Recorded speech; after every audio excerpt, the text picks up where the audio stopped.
They wanted this buried forever. 207 names. 17 federal judges. 43 members of Congress. $47 million in campaign contributions.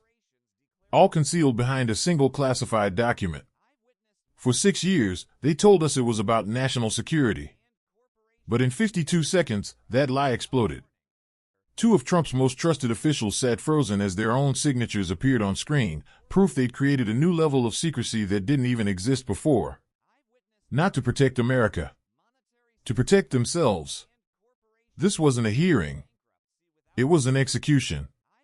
And what Congressman Raskin pulled from that folder wasn't just evidence, it was a detonation. Because when the architect of a cover-up is confronted with his own memo ordering permanent burial of the truth, there's nowhere left to hide.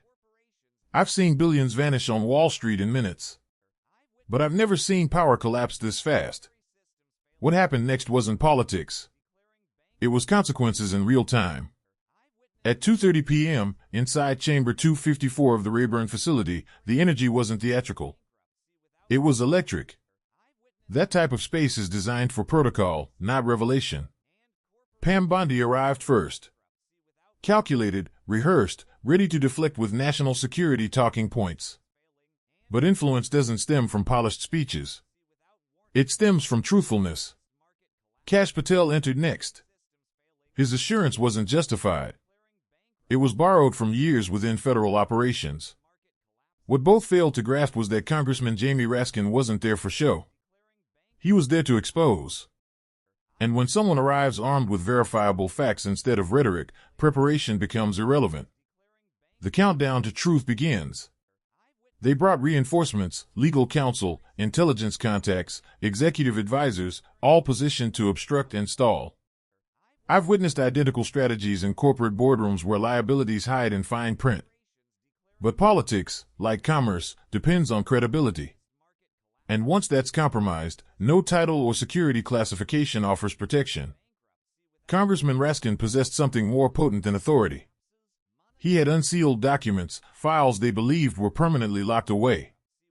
I've always maintained that transparency is the strongest purifier in both investment and governance. And what was about to surface wasn't merely awkward, it was permanent. Because when evidence enters the conversation, plausible deniability vanishes instantly. Behind Bondi and Patel came what I describe as a defensive formation. Department of Justice representatives, federal consultants, White House legal architects. Their briefcases didn't contain solutions. They carried scripted responses, liability shields, and media templates designed to dodge accountability. I've observed this during quarterly reports when corporations know their metrics are weak. They appear not to reveal truth, but to contain damage. These operatives weren't prepared for transparency. But the genuine threat wasn't political backlash. It was factual revelation.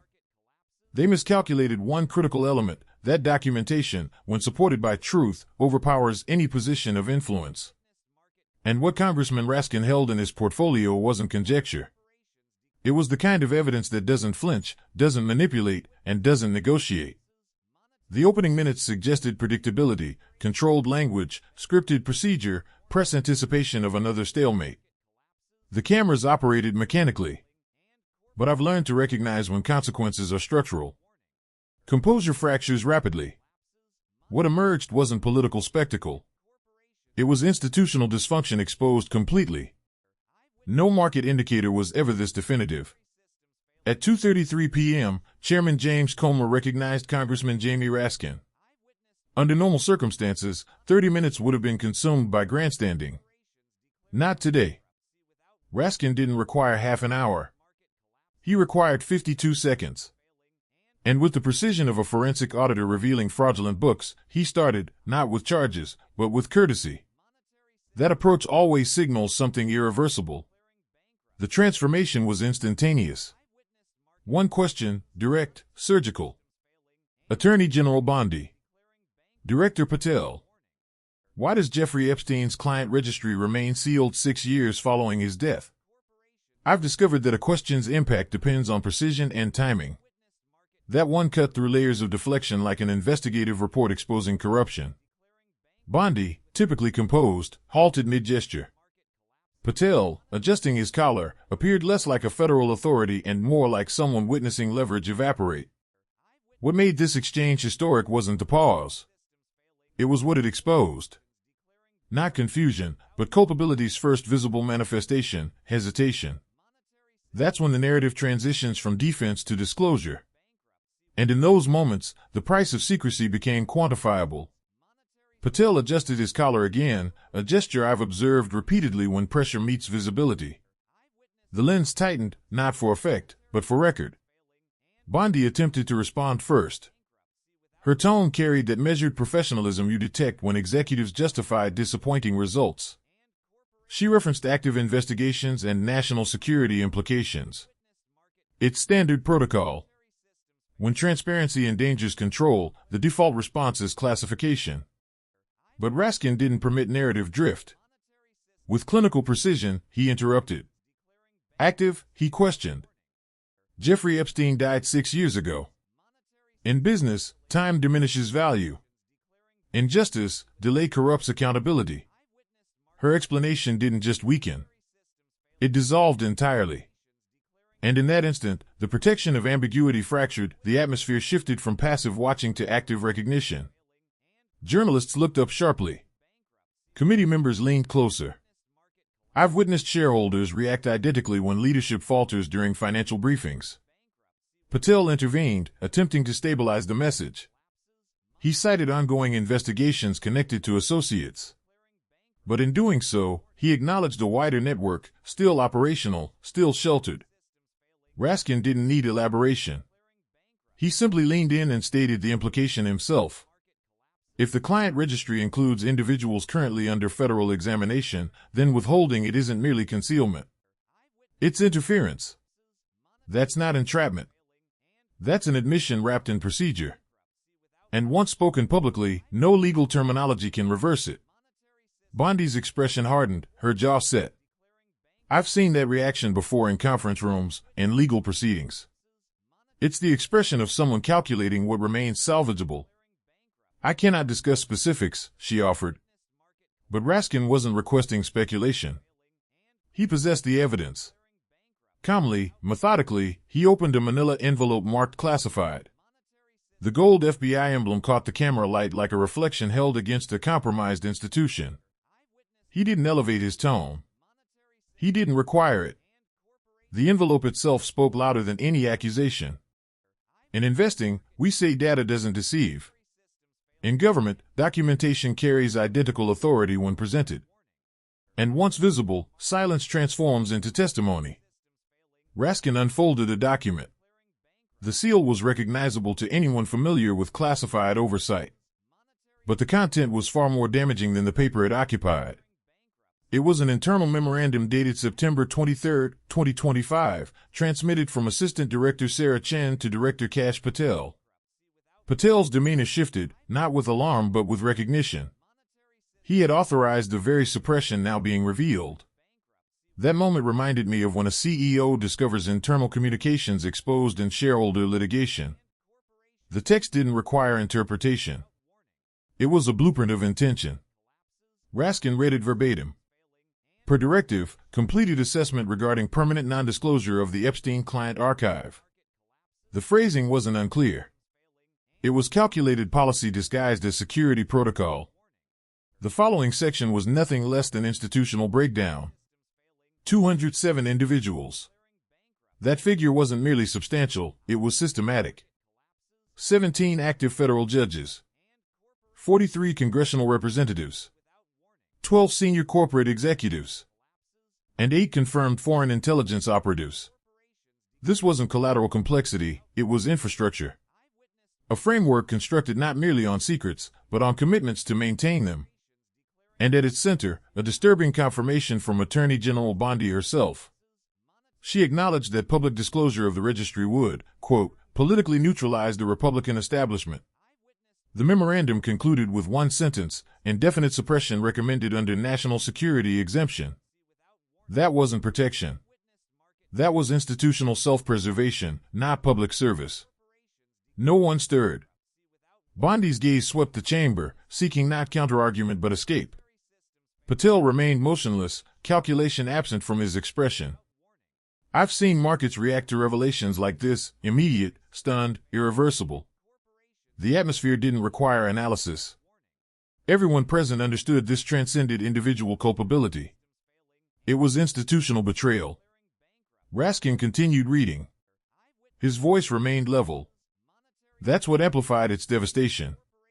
The silence surrounding him wasn't void. It was affirmation. Authority had finally confronted transparency. And transparency didn't yield. Patel parted his lips, perhaps to refute, perhaps to postpone, but Raskin didn't pause. He retrieved a second document. This wasn't performance. It was escalation. He displayed it. A memorandum dated October 15th, bearing Bondi's initials. The contents weren't vague. It was a directive, not legal guidance, not strategic assessment, an order. The memo declared that the president had explicitly forbidden release of Epstein's client registry. It cited political consequences, specifically that several identified individuals had contributed over $47 million to Republican campaign infrastructure. When financial influence intersects with judicial suppression, that transcends lobbying. That's power weaponized against legal principle. And in finance, we have terminology for that, undisclosed liability. The memo proceeded, this cannot be disclosed before midterm elections. Identify legal framework for permanent classification. Not suggestion. Not inquiry. Command. What followed wasn't response. It was shock. The chamber tensed. Faces drained. Cameras captured, not for drama, but to preserve history as it fractured. Raskin let the figure resonate. $47 million. That magnitude of capital doesn't merely influence elections. It purchases silence. And here it purchased immunity from prosecution. This wasn't partisan error. It was institutional manipulation. Political contributions deployed as currency to prevent exposure. Bondi began to speak. But whatever justification she prepared was obsolete. The memo had already testified. She attempted framing. That's taken out of context, she protested. But certain documents don't require context. They establish it. Raskin didn't debate. He delivered a final revelation. A third document. This one carried Patel's authorization, a direct instruction to the classification board. The directive, elevate Epstein's client registry to maximum secrecy classification. Label it ultra-classified. Designated for permanent concealment. This wasn't procedural excess. It was institutional lockdown. And when secrecy becomes irreversible by design, democracy begins deteriorating from within. In investing, we're trained to identify structural risk early. This wasn't early. This was exposure long overdue, and no one in that chamber could divert their attention. The document stated it explicitly. This classification tier would require a sitting president's direct authorization to reverse, effectively sealing the Epstein records for 50 years. That's not oversight. That's entombment. 5 decades of silence. Raskin didn't dramatize it. He simply closed the folder with finality. The impact wasn't in his delivery. It was in what the file represented, a weaponization of secrecy. Then he addressed Patel directly, not as a peer, but as an architect of concealment. Establishing a new classification tier to shield political allies wasn't about protecting the nation. It was about protecting a faction. And when national intelligence apparatus is utilized to enforce political objectives, what you're witnessing isn't security strategy. It's institutional capture.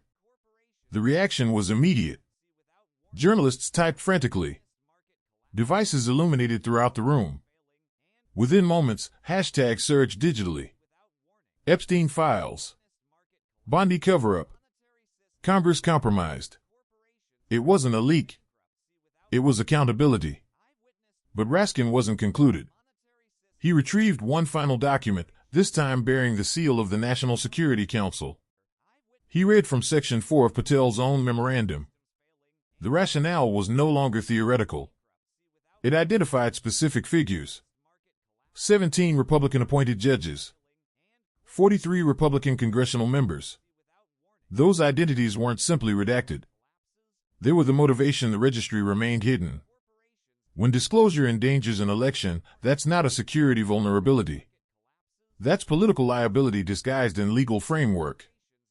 The memo didn't imply. It confessed. Releasing the client registry would devastate Republican electoral prospects and trigger a constitutional crisis. And the directive didn't originate from a bureaucrat. It originated from the pinnacle. President Trump had issued the order for permanent suppression. That statement didn't merely alter the hearing. It transformed the nation's comprehension of who was protecting what.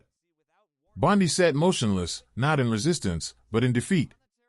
Patel observed as if watching the foundation of his career dissolve in real time. This wasn't about containing damage anymore. It was about exposure, quiet, irreversible, transmitted for all to witness. Raskin didn't raise his volume. He didn't need to. They had taken an oath, not to a political party, not to an administration, to the Constitution. And in that chamber, we observed what occurs when that oath is exchanged for institutional protection. Raskin didn't require theatrics. He simply articulated the reality. They had buried justice to preserve political dominance. They had concealed violations to protect influence. And when neither Bondi nor Patel responded, the silence communicated more than any statement. It wasn't merely the conclusion of a hearing. It was the end of pretense. As they departed, cameras tracked them, not to document leadership, but to record collapse. They were no longer officials. They had become examples of how authority erodes accountability. The consequences accelerated faster than anticipated. Federal investigations launched within hours. Prosecutors began examining documents already circulating within intelligence channels. And across the nation, the realization settled. This wasn't a cover-up at the margins. It had penetrated the core. For decades, Americans have trusted classification systems to safeguard national security. Now they witness those systems employed to shield political contributors and suppress public truth. When key figures operate with this degree of concealment, you must assume it's not isolated. In finance, we call that undisclosed exposure. In governance, it's far graver. It's democratic deterioration disguised in procedural legitimacy. Truth, when timed correctly, doesn't merely inform. It disarms. This wasn't just another scandal. It was a fracture. Years of quiet complicity dismantled in a matter of pages. And yet, what we witnessed wasn't a singular scandal. It was insight into how systems shield themselves from examination. In my field, transparency is the most powerful disinfectant. In theirs, it's the gravest threat. This was that instant, the one where concealment failed and accountability commenced. What follows next isn't solely about them. It's about how a republic responds when the facade falls. Because sometimes integrity isn't lost suddenly. It erodes document by document until someone opens them.